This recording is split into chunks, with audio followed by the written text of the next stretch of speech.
So we was discussing reactions of chemical reactions of ether. Okay. Now the second type of reactions which ethers show are reactions involving alkyl group. इनमें क्या होगा कि आपका जो ether है उसके ऊपर आपके पास दो अल्काइल ग्रुप लगे होते हैं ना दोनों साइड पे, ठीक है। ये वाले जो अल्काइल ग्रुप हैं वो रिएक्शन में पार्टिसिपेट करेंगे। ओके, इसमें क्रैम अप ही करना है आपने, ठीक है। जैसे इसमें फर्स्ट कैटेगरी ऑफ रिएक्शन है action of air and light. Air में मतलब ऑक्सीजन, लाइट का मतलब है सनलाइट की प्रेजेंस में या सिंपल लाइट की प्रेजेंस में। तो एल्काइल, अगर आपके पास कोई ईथर है उसके ऊपर उसके साथ ऑक्सीजन रिएक्ट करके in the presence of light क्या बनाती है, पर ऑक्साइड लिंकेज करवाती है। दोनों में से किसी एक एल्काइल के कार्बन के साथ इट विल फॉर्म पर ऑक्साइड लिंकेज, ठीक है। इसको याद कैसे करना है कि मान लो यहाँ पे कार्बन हाइड्रोजन ऐसे बॉन्ड था, ये CH2 लिखा हुआ ना ये वाला, ठीक। इसमें क्या है CH2 में से ये कार्बन और H के बीच का जो बॉन्ड है इसमें डबल ऑक्सीजन इंसर्ट हो गया और ये H ये रहा आपका, दैट्स इट। ओके, मतलब पर ऑक्साइड बॉन्ड बन गया ये वाला। ऑक्सीजन जो है ये सारा का ऑक्सीजन में वैसे ऑक्सीजन डबल बॉन्ड ऑक्सीजन होता है, बट जब वो पर ऑक्साइड की फॉर्म में इंसर्ट होता है, जैसे मान लो ए और बी के बीच में ऑक्सीजन इंसर्ट हुआ, तो वो कैसे इंसर्ट होता है, एक ऑक्सीजन ए के साथ बॉन्ड बना लेगा, दूसरा उसका इसके साथ ही बना रहेगा दूसरे ऑक्सीजन के साथ। ओके, और एक साइड से वो बी के साथ जुड़ जाएगा, तो ऐसे लिंकेज हो गई देखो यहाँ पे। ओके, तो इसका नेम क्या है, 1-एथॉक्सी इथाइल हाइड्रोपरऑक्साइड।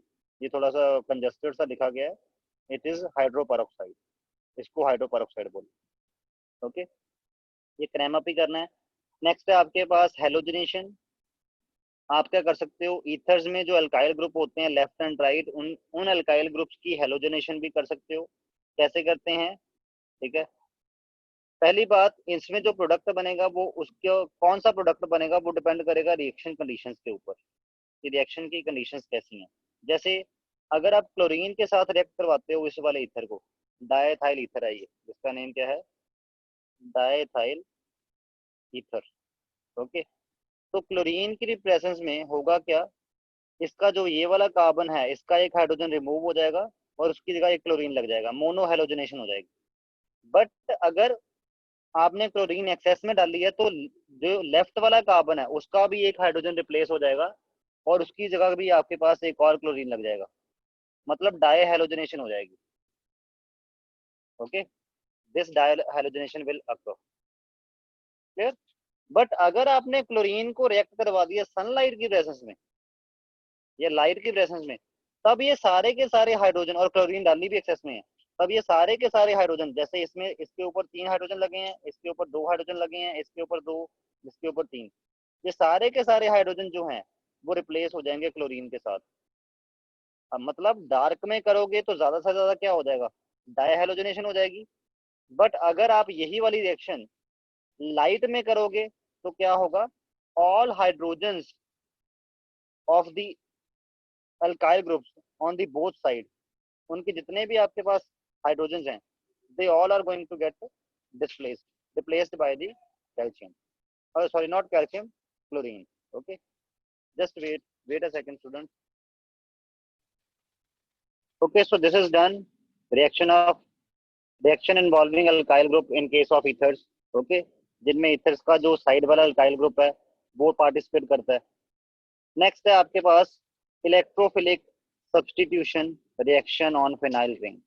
अगर आपके पास ईथर ऐसा है जिसमें एक साइड फिनाइल रिंग लगी है, तो ऑब्वियस है ये वाली फिनाइल रिंग जो है वो इलेक्ट्रोफाइल, आपको पता है ना बेंजीन रिंग के ऊपर इलेक्ट्रोफाइल अटैक करते हैं, electrophile can attack on the benzene ring. Okay, तो जो electrophilic substitution reaction phenyl ring के ऊपर शो हो सकती है। ओके, वैसे भी आपको पता होगा एल्कॉक्सी ग्रुप, ठीक है, मतलब ईथर वाला ये वाला इसको बोलते हैं एल्कॉक्सी ग्रुप। जब फिनाइल के ऊपर ईथर ग्रुप लगाओ उसके साइड एक साइड एल्काइल ग्रुप लगाओ तो इसको कलेक्टिवली बोलते हैं एल्कॉक्सी ग्रुप। इसको जो ईथर का ऑक्सीजन है उसके ऊपर लोन पेयर है, that can be show plus are effect. तो इनके प्लस आर इफेक्ट की वजह से, देखो ये प्लस आर इफेक्ट की वजह से होता क्या है, ऑर्थो पे और पैरा पोजीशन पे नेगेटिव चार्ज आता है। ओके, इट मींस जो एल्कॉक्सी ग्रुप होता है वो अपने प्लस आर इफेक्ट की वजह से it is ortho and para directing. तो अगर कोई इलेक्ट्रोफाइल आएगा, इलेक्ट्रोफाइल मतलब जिसको इलेक्ट्रॉन चाहिए, वो खुद पॉजिटिव हो या इलेक्ट्रॉन डेफिशिएंट हो, न्यूट्रल भी हो सकता है, ठीक है, बस इलेक्ट्रॉन डेफिशिएंट होना चाहिए। ओके, अगर वो इलेक्ट्रॉन डेफिशिएंट है इलेक्ट्रोफाइल, तो वो इलेक्ट्रोफाइल जब अटैक करने जाएगा फिनाइल रिंग के ऊपर, तो वो या तो ऑर्थो पे अटैक करेगा या तो पैरा के ऊपर। तो आपके पास दो तरह के प्रोडक्ट बनेंगे, ortho and para. But para will be the major product. क्यों?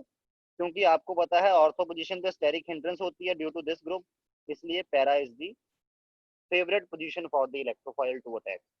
ओके, ये आपने ऑर्थो और पैरा डायरेक्टिंग वाला इफेक्ट बड़ी बार मैंने आपको पहले भी वीडियोस में एक्सप्लेन कर दिया हुआ है।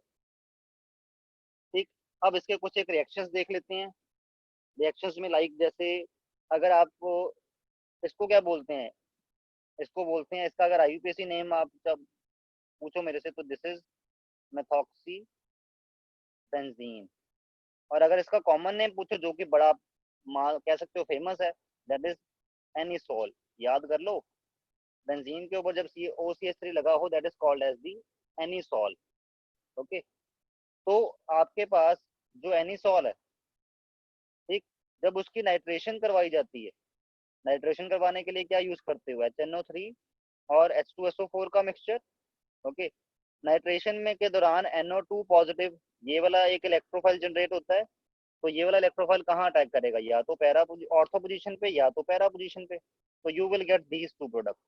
ओके, ऑर्थो नाइट्रोएनिसोल और पैरा नाइट्रोएनिसोल। ओके, वो तो आपको पता ही है, नाइट्रेशन में NO2 की इंट्रोडक्शन हो जाती है बेंजीन के ऊपर। सिमिलरली अगर आप अल्काइलेशन कर रहे हो तो होगा क्या, जैसे एनिसोल की ही बात कर रहे हैं, तो होगा क्या, यहाँ से इलेक्ट्रोफाइल जनरेट होगा, इसकी वजह से कौन सा इलेक्ट्रोफाइल जनरेट होगा, ये वाला carbocation. This is going to attack on ortho और पैरा पोजीशन। ओके, ये फ्रीडल क्राफ्ट अल्काइलेशन करवा रहे हैं हम एनिसोल की। तो आपके पास क्या बनेगा, orthomethyl anisole and paramethyl anisole will be the product and para will be the major product.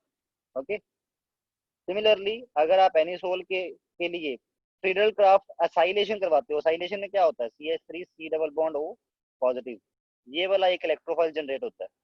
ये क्या है, इसको लिखते हैं Friedel craft acylation.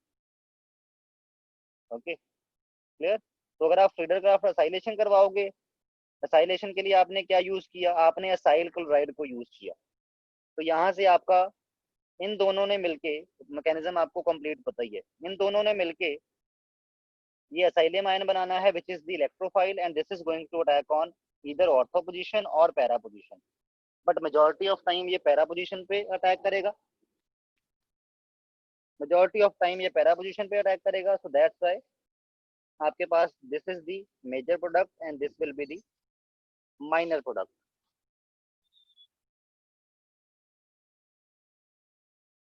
Okay, so this is called as the Friedel-Crafts acylation। Okay, तो ये आपके पास रिएक्शन थे जिसमें क्या होगा, जिसमें अगर आपके पास ऐसा ईथर है जिसमें एक साइड फिनाइल रिंग है, ठीक, तो उसके फिनाइल रिंग पे कोई इलेक्ट्रोफाइल जो है वो अपनी सब्स्टिट्यूशन रिएक्शन शो करवाएगा। ओके, और ऑर्थो एंड पैरा पोजीशन पे होगी। क्यों? क्योंकि जो आपका एल्कोक्सी ग्रुप होता है, जहां पे जैसे यहाँ पे मेथॉक्सी ग्रुप लगा है, this group is the ortho and para directing group. Okay, और एक और क्वेश्चन बनता है जो आपके पास एक तरह का ये क्रैम अप वाला क्वेश्चन ही है, ठीक है, इसका थोड़ा सा वैसे मैं लॉजिक आपको समझाऊंगा। एनिसोल और फिनोल, देखने में हमें लगता है कि CH3 जो है वो प्लस का इफेक्ट शो करता है, तो ऑक्सीजन को इलेक्ट्रॉन डेंस करेगा। ओके, अगर इसको इलेक्ट्रॉन डेंस करेगा तो इट मींस ये प्लस आर इफेक्ट ज्यादा बेटर करके शो करवा पाएगा। तो हमें लगता है कि anisole will be more reactive. Okay, this will be more reactive and this will be less reactive. Okay, हमें ऐसा ही लगता है। Okay, clear. बट इसके केस में क्या होता है, जो आपका एनिसोल है, ये वाला एनिसोल जो है, that is less reactive then phenol. Phenol से लेस रिएक्टिव होता है ये वाला एनिसोल। होना उल्टा चाहिए बट होता ऐसे ही है एक्चुअल में। जो आपका फिनोल है वो लेस रिएक्टिव होता है एनिसोल से। ऐसा क्यों है? इसका रीजन आप इसको ऐसे समझा सकते हो, हालांकि ज्यादा फर्क नहीं होता एनिसोल और जो फिनोल होता है इसकी रिएक्टिविटी में कोई ज्यादा फर्क नहीं आपको देखने को मिलेगा, अप्रोक्सीमेटली सेम सेम सी होती हैं। जैसे मान लो इसकी रिएक्टिविटी 100 है तो इसकी रिएक्टिविटी 95 होगी, कोई ज्यादा फर्क नहीं है, 5% का फर्क ही है। बट फिर भी इसकी कम क्यों हो गई? हालांकि इसकी तो ज्यादा होनी चाहिए, 5% ज्यादा हो जाती तो बात अलग थी, ये उल्टा यहाँ पे 5% कम हो गई है। तो इसका रीजन क्या है आपके पास? उसका रीजन आपके पास है, ठीक है, हालांकि ये कोई ज्यादा अप्रोप्रिएट रीजन नहीं है, ठीक, बट आपके लेवल पे आप इतना इसको समझ लो कि ऑक्सीजन लोन पेयर इधर कंट्रीब्यूट करवाने के बजाय, इधर प्लस आर इफेक्ट शो करवाने के बजाय होता क्या है, ये वाला मिथाइल ग्रुप इस ऑक्सीजन से इलेक्ट्रॉन विड्रॉ कर लेता है। हालांकि बड़ी अटपटी सी बात है, तो कैसे कर लेता है? हाइपर कॉन्जुगेशन से, ठीक है। इसका कंप्लीट वैसे एक्सप्लेनेशन हायर क्लासेस में आपको मिल जाएगा, ठीक, बट अभी तक इतना समझ लो, ये भी ठीक ही है एक्सप्लेनेशन, बट कैसे होता है, क्यों होता है, वो बात की बात है। तो एनिसोल में आपके पास ये वाला प्लस आर, ये वाला हाइपर कॉन्जुगेशन इफेक्ट शो हो जाएगा, जिसकी वजह से ऑक्सीजन का जो लोन पेयर है ये बन रहा है, ये हाइपर कॉन्जुगेशन इफेक्ट शो हो रहा है, ठीक, जिसकी वजह से ऑक्सीजन का एक लोन पेयर उससे गायब हो जा रहा है, जिसकी वजह से एनिसोल की जो प्लस आर इफेक्ट शो करवाने की टेंडेंसी है वो थोड़ी सी कम हो गई है। किसके किससे? फिनोल से, क्योंकि फिनोल के केस में ऑक्सीजन का लोन पेयर दोनों के दोनों उसके ऊपर ही है, तो ये better plus are effect show करवाने वाला ग्रुप है।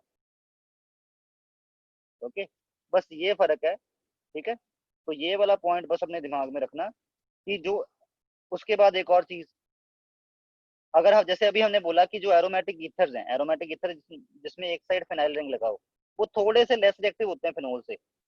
यही रीजन है कि वो जो ईथर्स हैं अपनी लेस रिएक्टिविटी के कारण कुछ एक रिएक्शन जो फिनोल शो करवा पाता है, एरोमेटिक ईथर वो रिएक्शन शो नहीं करवा पाते। लाइक कौन कौन से रिएक्शन है जो एरोमेटिक ईथर शो नहीं करवा पाते? उनमें कौन कौन से रिएक्शन आते हैं? Coupling reaction, कॉल्ब कॉल्ब reaction, रीमन Tiemann reaction. ये तीन तरह के रिएक्शन है जो आपके पास एरोमेटिक ईथर शो नहीं करवा पाते बट फिनोल करवा पाते हैं, ठीक है। उसका reason, aromatic ethers are slightly less reactive than phenols. Okay, paper में आपको क्वेश्चन आ सकता है ये कि why aromatic ethers do not show coupling, Kolbe और Reimer Tiemann reaction whereas phenol show. उसका रीजन यही है कि एरोमेटिक ईथर लेस रिएक्टिव है फिनोल से। बस इतनी बात कह के आपने बात खत्म कर देनी है, क्लियर। और अगर ये पूछ लिया जाए कि ईथर क्यों लेस रिएक्टिव होते हैं फिनोल से, उसका रीजन आप ये हाइपर कॉन्जुगेशन बना के समझा सकते हो, जिसमें ऑक्सीजन का एक लोन पेयर जो है वो इसकी तरफ मूव कर जा रहा है, क्योंकि प्लस आर इफेक्ट करवाते टाइम तो इसकी तरफ मूव करना चाहिए ना, इस बेंजीन रिंग के ऊपर, ठीक है, पर उल्टा तरफ मूव कर जा रहा है। जैसे इसका आप ऐसे बना के दिखा सकते हो, लाइक दिस, वेट, ओके, ऐसे, ठीक है। क्यों होता है, कैसे होता है, दैट विल बी, वो बात की बात है। ओके, तो बस आपने ये चीजें ध्यान में रखनी है, और इसी के साथ आपका ये ईथर जो है वो फिनिश है।